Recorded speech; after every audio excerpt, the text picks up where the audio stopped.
Ассаламу алейкум, друзья! С вами вновь я, Чечен Синдром. Друзья, сегодня хотелось бы вспомнить об одном легендарном чеченце, да и просто замечательном человеке – Гайсуркаеве Магомеде. Гайсуркаев Магомед Гайсуркаевич родился в 1920 году в селе Гуни, Веденского района, в Чечено-Ингушетии. Добровольцем ушел воевать в Красную армию. В ноябре 1939 года воевал в 426-м пехотном полку, пулеметчиком. За смелость, проявленную в боях, Магомед Гайсуркаев заслужил уважение сослуживцев и командования. В одном из боев получил тяжелое ранение в голову, лежал в госпитале. После выхода из госпиталя, вновь ушел на фронт.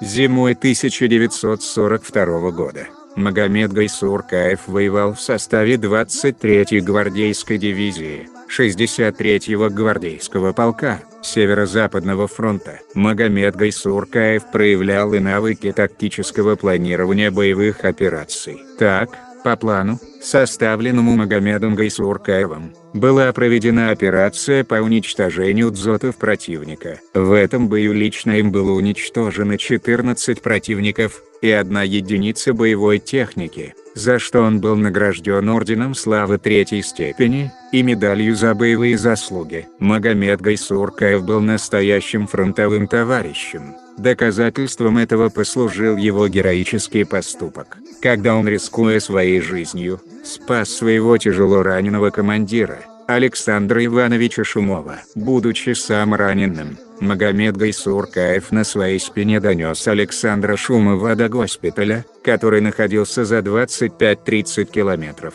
и тем самым спас ему жизнь. После войны Александр Шумов долго искал Магомеда Гайсуркаева. Нашел он его в селе Сержин-Юрт Шалинского района, где на тот момент проживал Магомед Гайсуркаев со своей семьей. Командир-фронтовик, в благодарность, подарил Магомеду автомобиль «Жигули», а также трехколесный мотоцикл. О дружбе Магомеда Гайсуркаева и Александра Шумова писали в газетах и показывали передачу на телевидении. Также есть книга, посвященная этим двум боевым товарищам, написанная чеченским писателем Хош Ахмедом Берсановым, под названием «Дружба, скрепленная кровью». За весь период войны Магомед Гайсуркаев получил множество ранений. Демобилизовался в мае 1947 года. Когда вернулся в родное село, обнаружил, что его родственники депортированы в Казахстан. Магомед уехал на их поиски,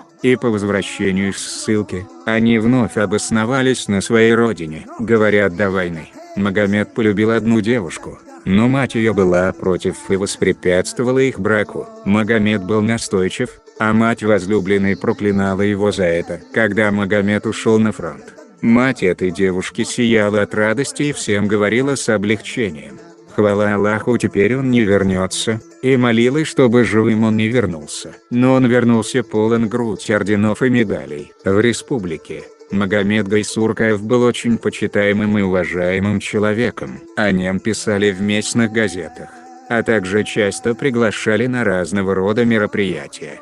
Вокруг Магомеда всегда собирались односельчане, и подолгу слушали его интересные рассказы, мудрые советы и изречения. Он был мастером тонкого чеченского юмора. Все его любили и уважали, и с большим интересом слушали. Магомед был высоким, стройным и статным мужчиной, с ровной и гордой осанкой. Практически всегда одевался в чеченскую национальную одежду, украшенную наградами, которая так ладно, как ни на ком другом. На нем сидела. На поясе всегда висел кинжал, а по праздникам даже и сабля. Скончался Гайсуркаев Магомед, насколько мне известно, во время первой чеченской кампании. К сожалению, точная дата мне неизвестна. Да помилует его Аллах. Я считаю, что именно такие люди и их поступки должны служить примером для подрастающего поколения. И наша с вами задача рассказывать им о них.